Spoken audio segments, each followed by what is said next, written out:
dollar. Dirt and money, no soul. Had to go and get it, ain't no time to kick it. Got a stack of flip for my foes. Dollar. Please tell me you can hear me. Don't turn your back and don't neglect me. Just let me know if you need me. Dollar. Let me watch out for my partners. Keep my money long, get my team strong. Let me run away from my problems. Yup, what's good, original crew? Sorry. It's your boy DJ New Kid here, girl. Sierra Raquel. Back on the channel with more Mr. Ballen for y'all today, man. We got one new one. She was the one. What? She's... Hold on. I don't have dyslexia, but I swear, bro, I read that like... You said she was the one, baby. She was. Oh, she was the one. But you I'm not said the dyslexic, one. though. Okay, that's okay. Just read it. She saw the warning, but went anyways. Bro, I don't know why It's my okay. head said, shoot. I do it all the time. It's all right. Hey, I don't know. I'm just playing. Hey, man, with that being said, make sure y'all check out the links in the description box. Down below. You already know where to go, man. You want the first part, you gotta do, check out down below. Also, if you enjoyed today's video, always we ask you to do what, see? Lock it in with a thumbs up. What's up? Bro, where's my pad, see? Huh? Where's my pad? Pad? Yo, you got rid of my pad. I used it for something. Wow. Wow, see. That ain't what a pad is. Wow, see. Hold on. It's all good. I got one right here. I used it for something. It's all good. I'm gonna roll out the white pad today, so it's all good. She took my notepad, bro. Dang, cuz that's messed up. It'll be back next week. With that being said, did I already get on the spill to lock it in with us? You sure did. All right, let's go. Again, she saw the warning.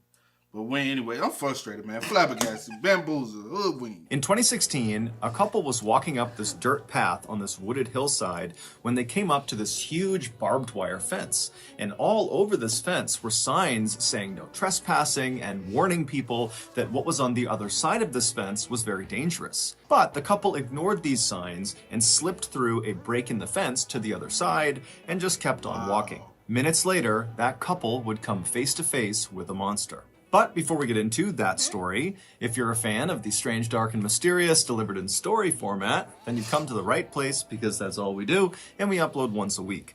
So, if that's of interest to you, please offer to do the like button's dishes, but be sure to leave all of the cups and bowls right side up inside of their dishwasher. Also, please subscribe to our channel and turn on all notifications so you don't miss any of our weekly uploads. Okay, let's get into today's story.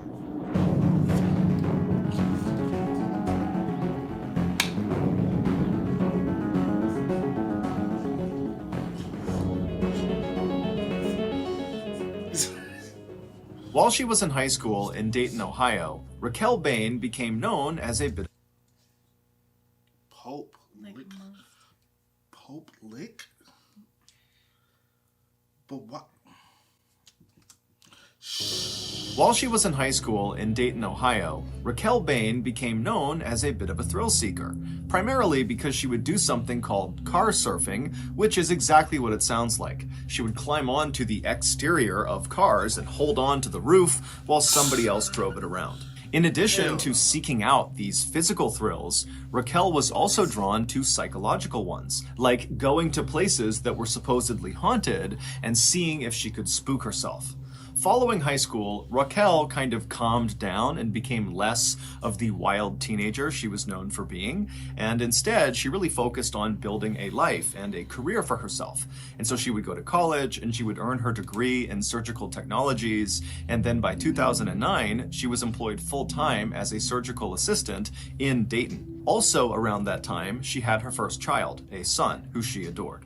But despite creating this life full of stereotypically adult, mature things like having a career and starting a family, deep down, Raquel was still very much the thrill-seeking wild teenager she was back in high school. But as an adult, she just never had time to go seek out those thrills. So with that in mind, fast forward to April of 2016.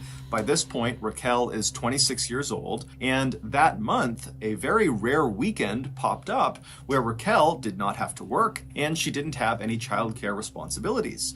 And so wanting to take advantage of this free time, Raquel asked her boyfriend, 41-year-old David Nee, if he would join her on a road trip that weekend to Louisville, Kentucky, where Raquel wanted to check out the infamously scary Waverly Hills Sanatorium.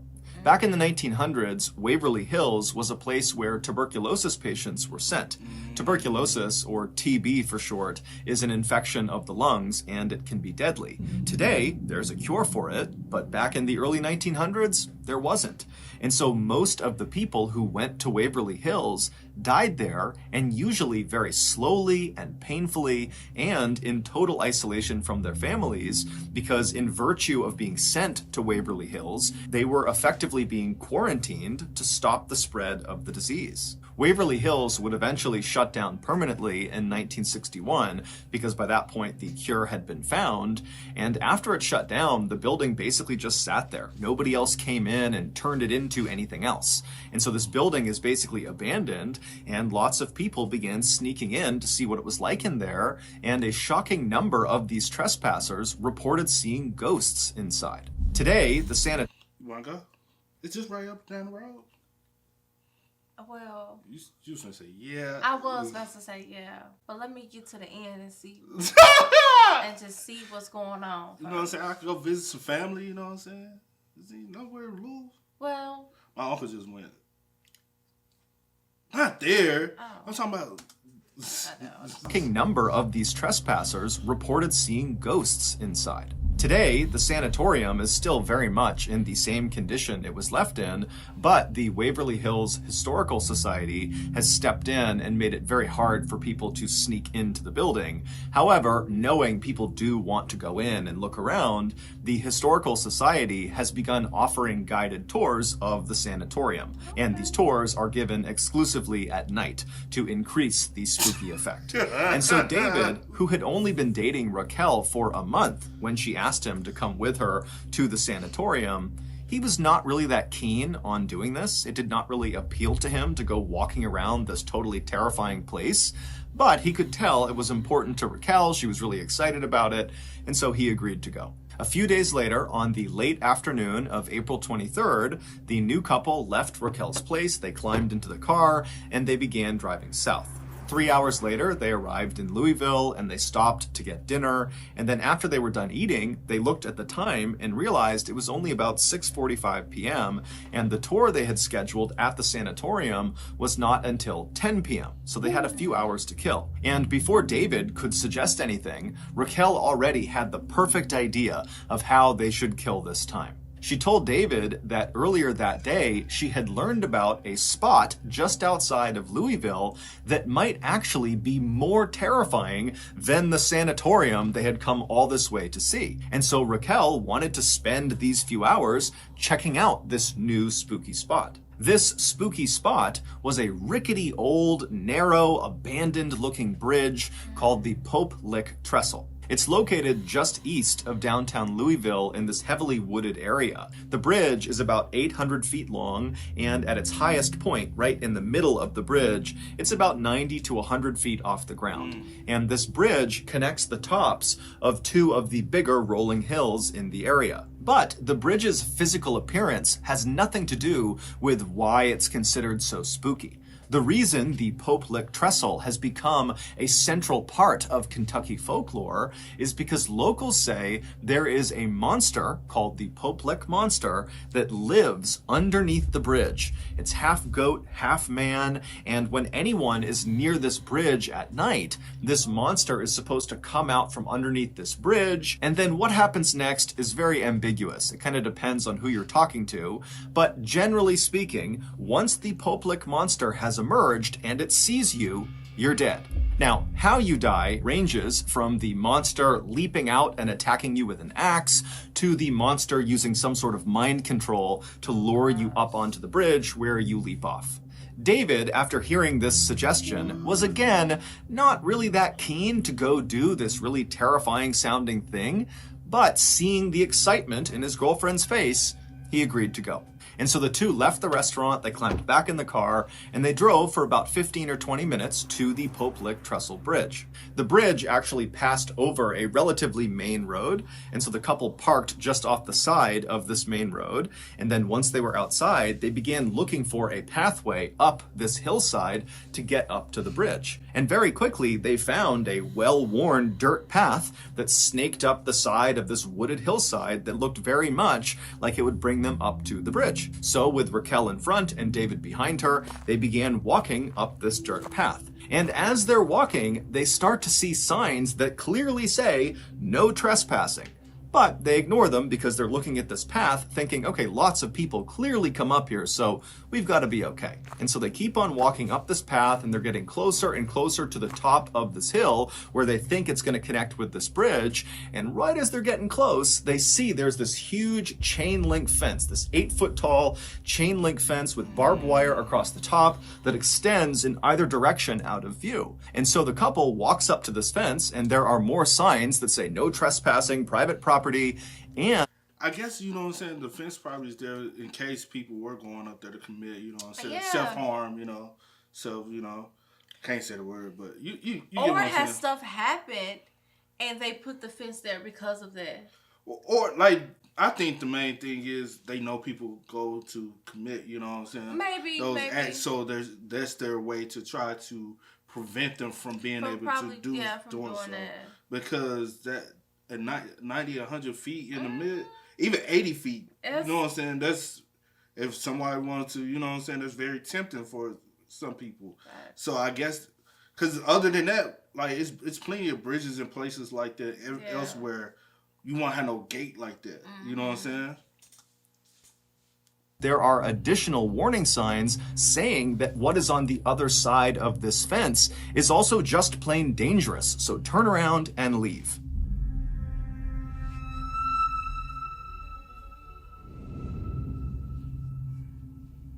As Raquel and David are staring at all these signs and this fence, they see, not far from the path, somebody had clearly bent two of the fence posts and created a narrow gap in the fence that you could slip through. And so from David and Raquel's perspective, that looked like the way other trespassers must have found their way up to the bridge, and so it must be safe. And so once again, the couple disregarded all the warnings. They made their way over to this gap in the fence, they both slipped through, and they kept on walking up the hill. Just a couple of minutes later, they reached this clearing, which was at the top of this hill, and once they were in this clearing, they were able to turn, and they could actually see the bridge. It was only a couple hundred feet away from them, and it was totally intimidating. By this point, it's totally dark out, and from their perspective, all they see is this very narrow bridge that they know is 100 feet off the ground at certain points, and they can see there's no guardrails on either side of this bridge. It would have almost looked like a tightrope kind of extending off into the darkness. But even if the couple was really intimidated by the sight of this bridge and with all these warning signs before it, they were able to put their fear aside and just keep on going. And so with David now in the lead and Raquel behind him, they walked the couple of hundred feet over to the start of this narrow bridge.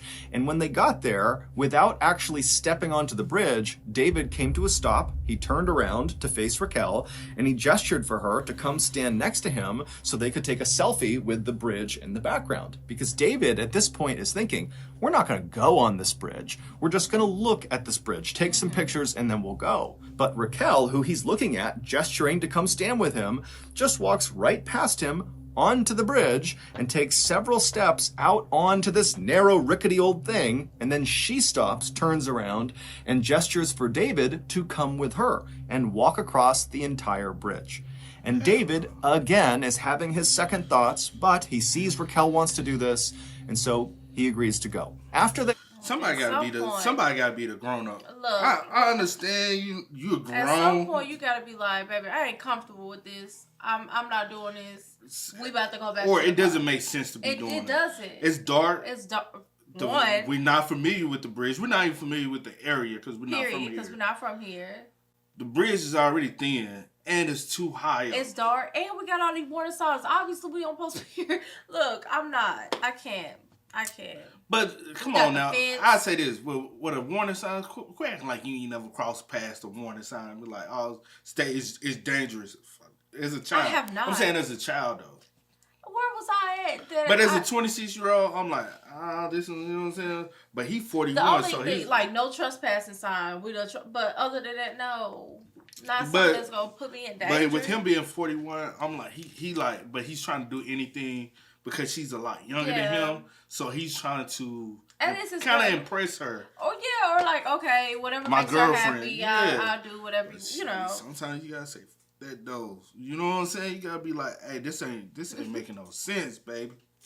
Walked about 100, maybe 200 feet across this bridge. The two of them just started laughing because it was totally exhilarating what they were doing. Not so much the quest for the Popelic monster, but rather the very real risk they were taking walking this tightrope bridge in the middle of the night. The couple would continue to very cautiously but quickly make their way across this bridge, and when they reached about the halfway point, when they were at the highest point from the ground, the bridge itself begins to shake. And then from behind them, they hear this loud grinding sound. And so the couple, they whip their heads around and they see there are these two bright glowing lights that are looking right at them all the way on the start of the bridge. And they realize it's a train. When Raquel and David walked up that dirt path and snuck through the fence and reached the top of the hill and could actually see the Popelic Trestle Bridge, they would have also seen the train tracks in the hillside that clearly extended onto the Popelic Trestle and went across the bridge. This was a train bridge. They would have seen... That's a long-ass bridge, bro. Like, seeing it at this point? Bro, what the... Oh, wow. And they thought it was just like a regular, you know. No. Did they know it was? You know train tracks when you see it, bro. But what I'm saying is, this like, what I'm saying. What Mr. Ballen just said was, when they got there, they would have noticed that the railing, at that point, you would have realized that it's what I'm saying is since it's so old or whatever the case may be, they probably felt like it wasn't operating, like trains wasn't coming on. Like you have train tracks back. But you never know when the train tracks are coming, when they ain't Yeah, going, true. So I done crossed plenty of train tracks, the motherfuckers trains still coming. And I done crossed one when the train finna come, and I'm like, let me hurry up and get my ass over there. Yeah, true. But you ain't got no way to get off. Because you 100 feet up. And it looks like ain't no water down there. No, it's just land. Why the hell? To the Popelic Trestle and went across the bridge. This was a train bridge. They would have seen that. But it's assumed that the couple, who didn't live in the area and so didn't know much about the Popelic Trestle, it's assumed they thought, well, this is a train bridge, but it's got to be abandoned. It certainly looks abandoned, and it does. It looks totally old. It does not look active, even though it is. Or the couple thought, well, this is just an old train bridge. It might be active, but surely no train is going to come through anytime soon. We can get across the bridge before a train arrives. But, of course, they were wrong. When the couple turned around and saw these two headlights bearing down on them, they quickly realized they would not be able to outrun this train. The train's clearly trying to stop. It has seen them. It's hitting its brakes. It's sounding its horn, but it's just clearly moving too quickly. So they cannot run to the other side to safety. And because this bridge was meant for a single train to pass through, there was no other track they could just jump onto to avoid being hit. And there were no walkways on either side of this railway. And so literally all they had was the track that this train was going to cross over, and they were on it. And so with no other choices, David yells to Raquel that they have to climb down and hang off the side of this bridge. Now, there were these wooden slats that ran underneath the rails. They ran perpendicular to the rails, and these wooden slats kind of extended off the edge of the bridge on either side just a couple of inches. And so in theory, if you were holding onto the outside of one of these wooden slats and kind of dangling off the edge of the bridge, a train could cross those tracks and and not run over your hands or fingers. You would just have to hold on that whole time as the train is rumbling through. And so David, he flops down onto his stomach and he's trying to lower himself as fast as he can as this train is getting closer and closer, and he's yelling for Raquel to do the same thing, but she's not really moving very quickly. And finally, David, he gets in position. He's hanging off the edge of this bridge on these wooden slats, and he sees Raquel. She's not quite there, and then the train comes flying through. It strikes Raquel and sends her flying off the bridge to the ground below. David would somehow manage to hold on the whole time as this train went past him, and then once the train had passed him, he pulled himself back up onto the tracks. He ran the rest of the way across the bridge. He went down that hillside, and when he found Raquel, it was immediately apparent that she was deceased. In the end, the railroad was not issued any citations or sued for negligence. It was determined they did their due diligence by setting up that 8-foot-tall barbed wire fence with all those signs telling people to stay back and warning people about the hazards of going past this fence. And so it was actually David who got in trouble for this tragedy. He was cited and charged with a felony of unlawfully disrupting and or delaying a train, causing financial damages. He would plead to a lesser charge of trespassing and would be fined $2,300. Shockingly, this tragedy is just one of many that have occurred on the Poplick Trestle Bridge. Since the bridge's construction in the 1800s, there have been dozens of people who have died on this bridge, and several of these deaths, many of them fairly recent, the last 20 or so years, have occurred under the same conditions as Raquel's. People went looking for the Poplick monster and then were struck by a train. So that's going to do it. If you got something out of today's episode. And honestly, you can't blame nobody, but you know what I'm saying? Like, you can't blame nobody in this situation because it's just an unfortunate situation that people are making this folklore of a situation that is like, not true. Yeah, people that's like into that stuff or want to like, see if it's like a myth or whatever, like they're going to go check it out. Knowing the real reason why people are dying is because they're going to check it out and just so happen a train is coming and that train, that bridge is long. Once you were in the middle, ain't no way you can outrun a train. No. And the train, technically, like he said, it did its job. It did what it was supposed to do. It tried to warn. But there, like he said, I'm surprised David was able to hold on. I'm like, how long is the train? Yeah. Because, we got plenty of trains back home. Mm-hmm. Sometimes the mugs can be going for a long time. Sometimes they stop. Yeah, sometimes. And it shakes. Especially on a bridge. You feel it shaking. So that's a lot of strength, bro. Yeah. I guess it was like either adrenaline. Yeah, it's either hold on or I'm dying. So you gotta do what you gotta your battle. Do. I hate it for her, bro. Yeah. But when you living like, because I was thinking about that earlier. I was like, think about like some people be living life so fast that like death is kind of like right behind them.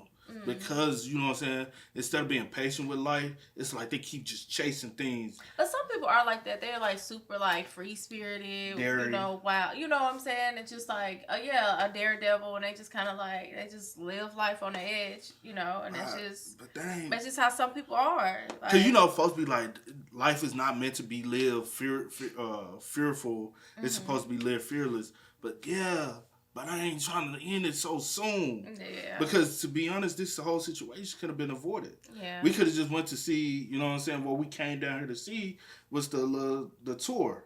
We could have just went to the tour. Because I ain't gonna lie, like, maybe y'all thought, what? Y'all was just 3 hours away in Dayton, Ohio, too. Because Dayton is right there in Kentucky. Why did y'all go so early expecting, you know what I'm saying, if y'all knew that the thing was going to be Maybe they didn't know maybe how traffic was going to be, or maybe it was always her plan to probably go check this out, and she didn't want to tell them, like, off it. So she was just like, I'll just wait. We'll have some, and then I'll spring it on them. You just never know. But like you said, it's an unfortunate situation. I hate it happened. And the main thing I'm kind of like that's messed up about is y'all still find him and tried to charge him with a felony after living through possibly what could have been my last moment of life. Being able to survive through that, but also having to go down and witness actually witness her getting knocked. Yeah. And then having to go and get the see body. what condition her, you know what I'm saying? And find her. And then gotta go possibly tell her family and her child. Yeah.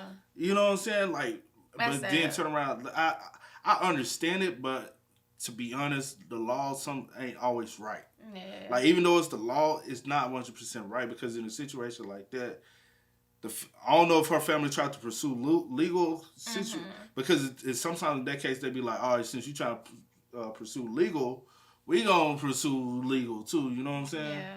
But in that situation, I don't feel like y'all, because he obviously, you know what I'm saying, like, I don't know, man. Oh, y'all feel you. I get what you're saying. Yeah, like, it's messed up, man. Yeah, it's all around it is. Hey, man, let us know y'all thoughts in the Please, comments in the.